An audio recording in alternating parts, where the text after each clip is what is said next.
Welcome to पाइंडर study. ये एक बच्चे का है, ठीक, जिसने साइंस का क्वेश्चन बैंक बनाया है। यहाँ स्टार्ट टाइम लिखा हुआ है 10:40 में स्टार्ट किया है और एंड किया है 12:45 में। लगभग 2 घंटे में इसने इसको कंप्लीट किया है। तो आप भी इस तरीके से व्हाट्सएप पे भेज सकते हैं और आपको जांच हम यूट्यूब पे करके देंगे कि हाँ आपको कहाँ कहाँ क्या क्या लिखना चाहिए, कहाँ कहाँ क्या। तो ग्रुप ए में ऑब्जेक्टिव पूछा गया था, तो एक एक नंबर वाला क्वेश्चंस हम बोलते चलेंगे, आंसर्स यहाँ पे है। देखिए, सबसे पहले हिंदी में लिख रहे हैं तो यहाँ उत्तर लिखें तो ज़्यादा अच्छा रहेगा, ठीक है, कि पहले का उत्तर। और प्रश्नोत्तर संख्या बिल्कुल सही है। तो पहला क्वेश्चन था कि विद्युत शक्ति का एसआई मात्रक वाट, बिल्कुल सही है, 1 नंबर आपको आ गया। आप अपने मार्क्स, अगर ये आप ही भेजे हैं तो आप अपना मार्क्स जोड़ सकते हैं कि कितना आपको मार्क्स आता है। आप समझ गए होंगे यहाँ पे, ये बिल्कुल ये सही किया गया है, ठीक है। प्रश्नोत्तर संख्या, यहाँ उत्तर लिखिए। अगला क्वेश्चन था कि स्पर्श दृष्टि की न्यूनतम दूरी क्या होती है, बिल्कुल सही है, 25 सेंटीमीटर। उसके बाद नेक्स्ट क्वेश्चन है कि बायोगैस का प्रमुख घटक क्या होता है, तो मेथेन होता है। कार्बन डाइऑक्साइड और हाइड्रोजन सल्फाइड भी बोल सकते हैं, परंतु मेथेन मुख्य घटक होता है। चूँकि मुख्य पूछ रहा है तो खाली मेथेन लिखना चाहिए था। तो इसको भी हम सही मानेंगे, चूँकि ऑप्शन वाला नहीं है, ऐसे मेथेन मारिएगा, ठीक है। ये आपका सब में भी 1-1 नंबर आया।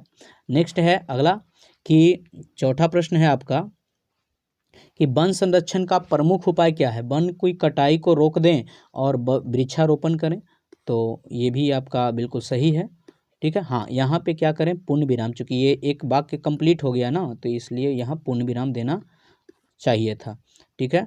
तो यहाँ पे 1 नंबर आपका, आप नंबर जोड़ते चलें। इंसुलिन, अब यहाँ पे क्या है, पूछा गया है कि मनुष्य में चीनी के पाचन कौन सा हार्मोन करता है, बिल्कुल ये भी सही है, ये आपका इंसुलिन करता है। अगला क्वेश्चन है कि मनुष्य की कोशिका में गुणसूत्रों की संख्या कितनी होती है, 46 होती है, बिल्कुल ये भी सही है आपका। नेक्स्ट क्वेश्चन है कि श्वसन कैसी रासायनिक अभिक्रिया है, तो ऊष्माक्षेपी रासायनिक अभिक्रिया है, पूर्ण विराम दे देना चाहिए था, ठीक है। और अगर एक लाइन में है तो डायरेक्ट आंसर लिखने से बचने के बजाय आप क्वेश्चन के साथ मिला के और उसको अंडरलाइन कीजिए। जैसे श्वसन एक ऊष्माक्षेपी रासायनिक अभिक्रिया है और इसको आप अंडरलाइन कीजिए, ठीक है, तो वो ज़्यादा अच्छा अट्रैक्टिव लगेगा। आगे 8वां प्रश्न है आपका कि ओम के नियम में किसका मान अचर होता है, तो ताप का मान अचर होता है और प्रतिरोध अचर होता है, ठीक है। भौतिक अवस्थाएं अचर होती है, तो ये भी आपका सही है, 1 मार्क्स का ये भी है। आगे है क्वेश्चन कि लोहा ऑक्सीजन से संयोग करके क्या बनाता है, तो लौह ऑक्साइड बनाता है।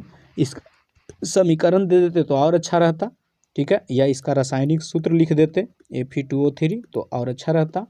1 नंबर का ही क्वेश्चन था ये, तो मिल तो जाएगा। अगला है, ये सब उत्तर लिखना चाहिए था आपको। 10वां है हरे पौधे के किस घटक के अभाव में प्रकाश संश्लेषण संभव नहीं है, तो वो क्लोरोफिल है, ठीक है। और उसको उस तरीके से लिखिएगा तो और ज़्यादा अच्छा लगेगा, अगर एक लाइन में क्वेश्चंस है। अगला कहता है 11वां, अब तो ऑप्शन वाला आता है आपका 1 नंबर। कहता है 2 तंत्रिकाओं के मध्य खाली स्थान को क्या कहते हैं, सिनेप्स या अंतर्ग्रथन कहते हैं, ये आपको ध्यान रखना है। हाँ, ये सब लिखें ना तो पूर्ण विराम दे दें, ताकि उसका अंत हो गया, उसके बाद कोई आपका लिख न दे कॉपी पे। आगे क्वेश्चन कहता है 12, वह कौन सी धातु है जिसे चाकू से काटा जा सकता है, सोडियम लिथियम, ये भी सही है आपका, 12 में 12 सही है, मतलब 12 नंबर आ चुके हैं।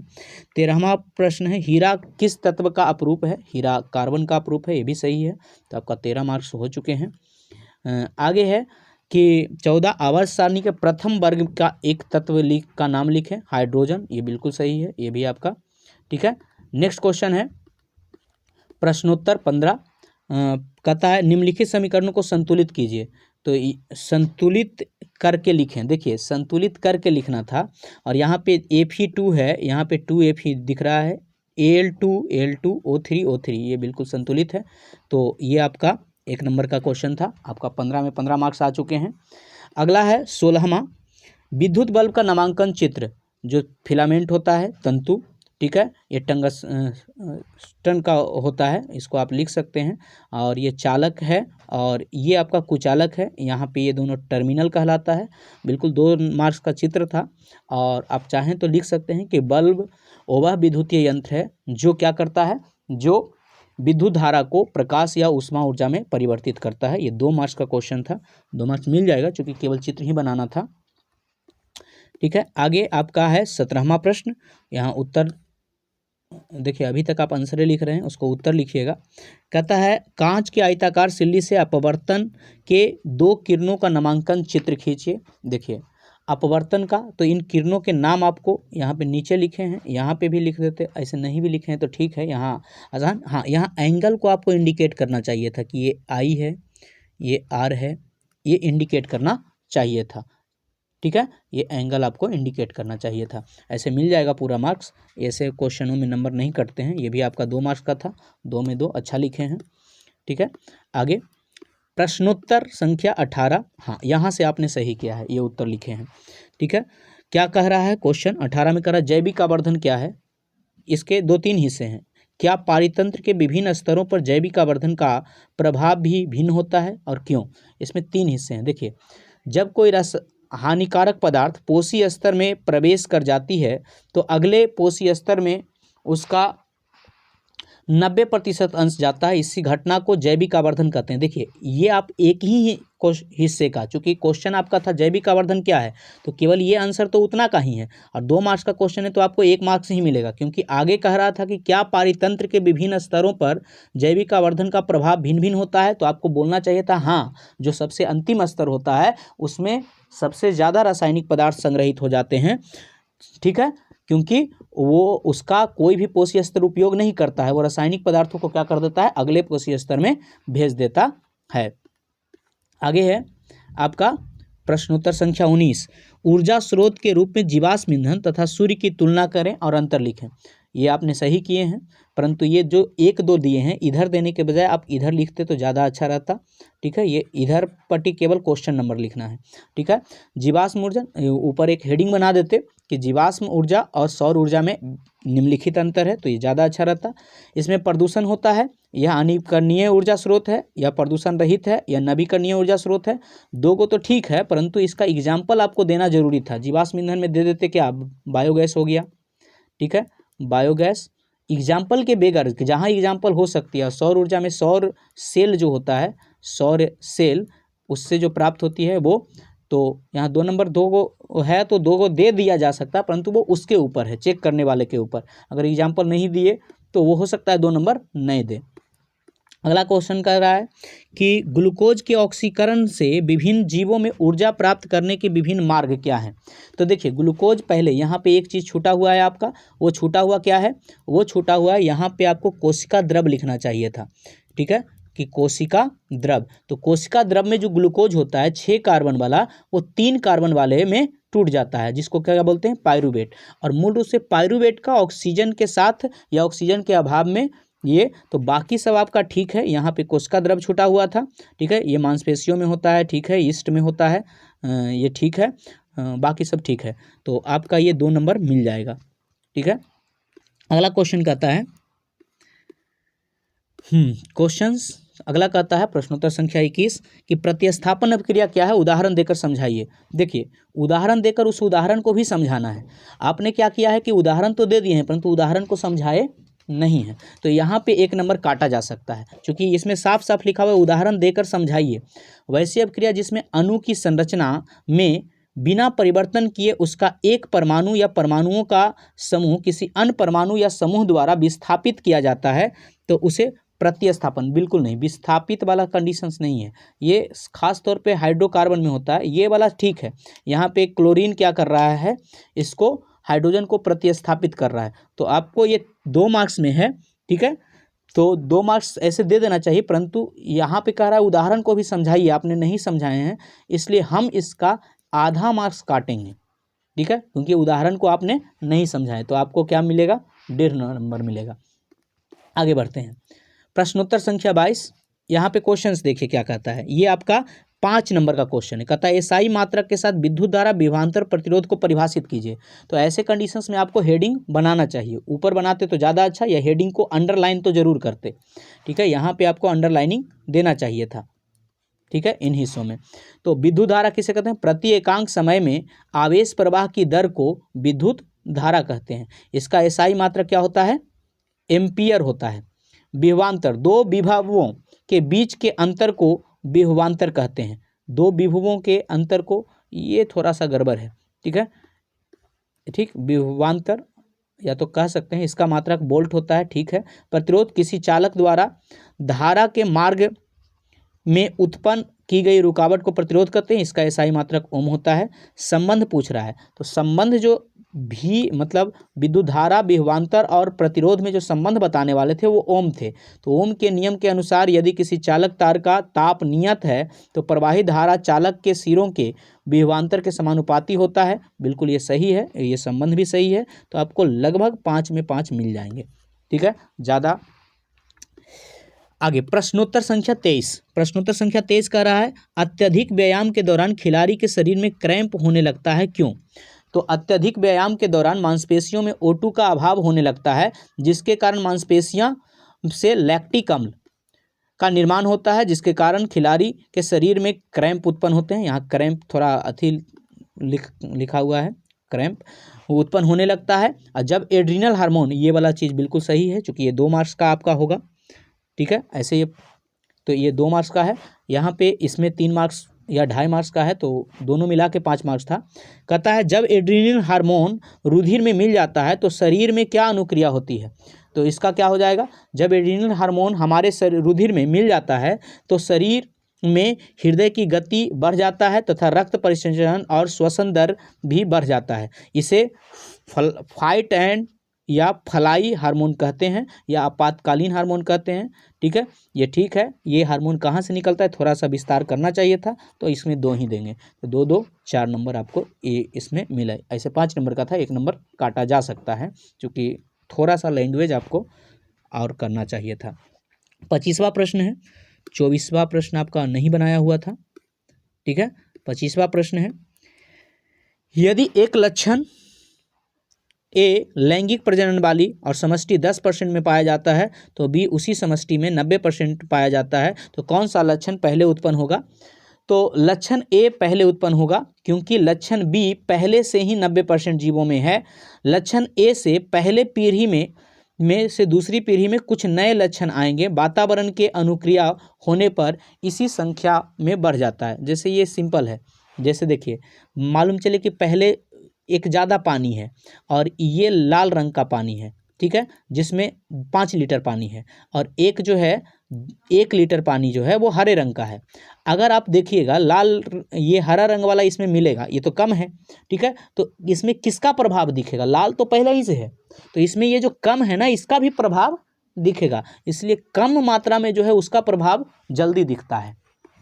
आगे आपका तो यहाँ पे आपको चूँकि ये 3 मार्क्स का क्वेश्चन था तो 3 में 3 आपको मिल जाएगा, इसमें दिक्कत नहीं है, ठीक है। आगे 26वां प्रश्न है कि अयस्कों में धातुओं की निष्कासन के लिए शुद्ध की विधि धातु कर्म कहलाती है। शुद्धता प्राप्त करने की विधि को क्या कहते हैं? धातु कर्म कहते हैं। बिल्कुल ये सही है। धातु कर्म क्या है? इसके विभिन्न चरणों को लिखिए। तो इसके निम्नलिखित चरण है भर्जन, निस्तापन, विद्युत अपघटन, अपचयन। ये थोड़ा सा गड़बड़ है। भर्जन और निस्तापन जो है इसको एक ही चरण में रखते हैं और इसको हम ऑक्सीकरण मतलब ऑक्साइड अयस्क बनाना कहते हैं। इसके पहले का जो होता है वो होता है सांद्रण, तो सांद्रण चरण होता है। थोड़ा सा चरण आपको ध्यान देखना है, इसलिए 1 नंबर यहाँ पे काटेंगे, ठीक है। आगे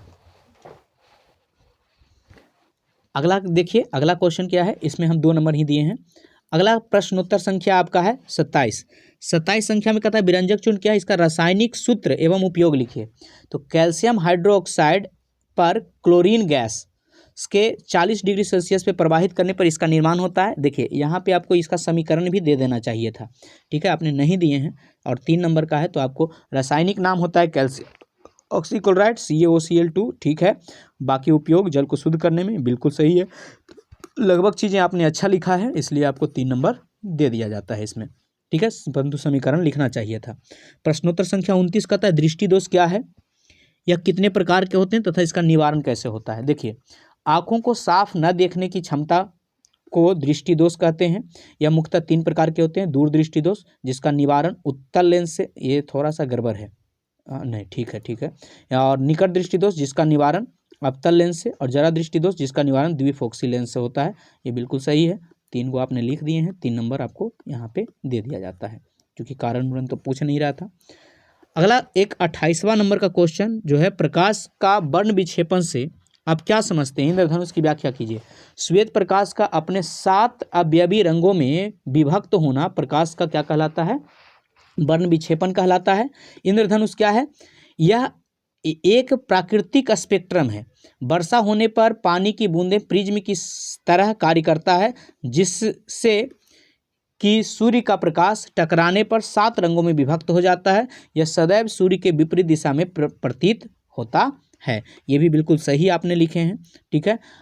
थोड़ा सा अगर पिक्चर रूप में बना देते, यहाँ पे घटना लिख देते तो और अच्छा रहता। ये 3 मार्क्स का है, 3 मार्क्स दे दिया जाता है आपको। आगे है 30वां प्रश्न है, एथेनॉल क्या है? एथेनॉल एक यौगिक है, यहाँ कार्बनिक यौगिक ज़्यादा सटीक होता, जिसका क्वथनांक 78 डिग्री सेल्सियस होता है। सामान्य सूत्र CnH2n + OH। ये थोड़ा सा गड़बड़ है, इसका सामान्य सूत्र लिखना है। अच्छा ठीक है, रासायनिक सूत्र दूसरा हो जाएगा। Methanol, ethanol, propanol. उदाहरण दें, ठीक है। प्रयोगशाला में एल्कोहल कैसे तैयार किया जाता है? प्रयोगशाला में एल्कोहल, एथेनॉल को हम खमीर द्वारा शर्करा के किण्वन द्वारा प्राप्त करते हैं। यहाँ पे समीकरण देना चाहिए था, ये 5 नंबर का था, हम आपको समीकरण के लिए 1 नंबर काटेंगे, तो ये आपको 4 नंबर। आगे आपका क्वेश्चन है जो मतलब अथी वाला है, क्या कहता है? तो चलिए, आपका क्वेश्चन कहता है विद्युत फ्यूज विद्युत धारा के किस प्रभाव पे कार्य करता है? उसमें ये प्रभाव, बिल्कुल ये सही है, आपको 1 नंबर मिलेगा, ठीक है। यहाँ पे थोड़ा सा लगता है आप आगे पीछे कर दिए हैं, ठीक है। सूर्य का प्रकाश टकराने से 7 रंग विभक्त होती है। एक ही चीज को आप 2 बार अथी कर दिए हैं। दूसरा प्रश्न है, किसी कुंडली का प्रतिरोध ज्ञात करने के लिए सूत्र R = VI, बिल्कुल सही है। अगला क्वेश्चन कहता है कि डायनमो से किस प्रकार की धारा प्राप्त होती है? ये भी सही है, डायनमो दोनों टाइप का होता है। यहाँ पे आंसर लिखे हैं, उत्तर लिखते तो ज़्यादा अच्छा रहता। आगे कहता है कि अगला चौथा क्वेश्चन है, डेंगू उत्पन्न करने वाला मच्छर साफ जल में, बिल्कुल सही है। अगला क्वेश्चन कहता है कि निम्नलिखित में बायोगैस ईंधन का स्रोत नहीं है, वो नाभिकीय ऊर्जा, ये भी सही है। नेक्स्ट क्वेश्चन कहता है कि कृत्रिम वृक्क किन अपशिष्ट उत्पादों को रुधिर से अपोहन द्वारा अलग करता है? तो नाइट्रोजन को, बिल्कुल सही है। अगला क्वेश्चन आपका कहता है कि हाइड्रा का प्रजनन विधि मुकुलन, ठीक है। अगला क्वेश्चन कहता है कि किस माध्यम में अपवर्तनांक का मान क्या होता है? तो sin I/sin R, ये बिल्कुल सही है। अगला क्वेश्चन कहता है 9th क्वेश्चन, प्रकृति में ऑक्सीजन का संतुलन कैसे बना होता है? तो प्रकाश संश्लेषण से। ये आपका क्वेश्चन नंबर था, नहीं, क्वेश्चन नंबर 11 था। नुमा है, दाढ़ी बनाने में कौन सा? अवतल दर्पण, ये ठीक है। स्पेक्ट्रम में किस रंग की किरण की झुकाव अधिक होता है? बैगनी का, बिल्कुल सही है। प्रकाश संश्लेषण, ये ऑक्सीजन का संतुलन बना हुआ है। पौधे में श्वसन क्रिया से ADP के टूटने पर, तो ये ADP के टूटने पे शायद 3.5 होता है, परंतु 30.5 ही होता है, लिखा हुआ था शायद 30.5, ये बिल्कुल सही है आपका। आगे है, मानव हृदय के कितने कोष्ठ होते हैं? 4 कोष्ठ, बिल्कुल सही है। आगे कहता है कि मानव हृदय का प्रकुंचन दाब कितना होता है? 120, ठीक है। आगे है, क्या पौधे बाष्पोत्सर्जन किस भाग से करते हैं? पत्ती से, बिल्कुल सही है। नेक्स्ट क्वेश्चन कहता है हीलियम कैसा तत्व है? अक्रिय। और यहाँ पे आपका है कि जल में हाइड्रोजन और ऑक्सीजन का परमाणु संख्याओं का अनुपात कितना होता है? 2:1। आवर्त सारणी में कितने आवर्त होते हैं? तो आवर्त होते हैं 7 और वर्ग समूह होते हैं 18, ये आपको पता है, ठीक है। अगला नेक्स्ट है, सिलिका कैसा धातु है? उपधातु, ठीक है। और OH किसका क्रियाशील मूलक है? अल्कोहल। तो आप अपने नंबर जोड़ सकते हैं। यहाँ पे आपको 20 में 20 आ गया है, ठीक है। तो टोटल नंबर आपको कितना आया?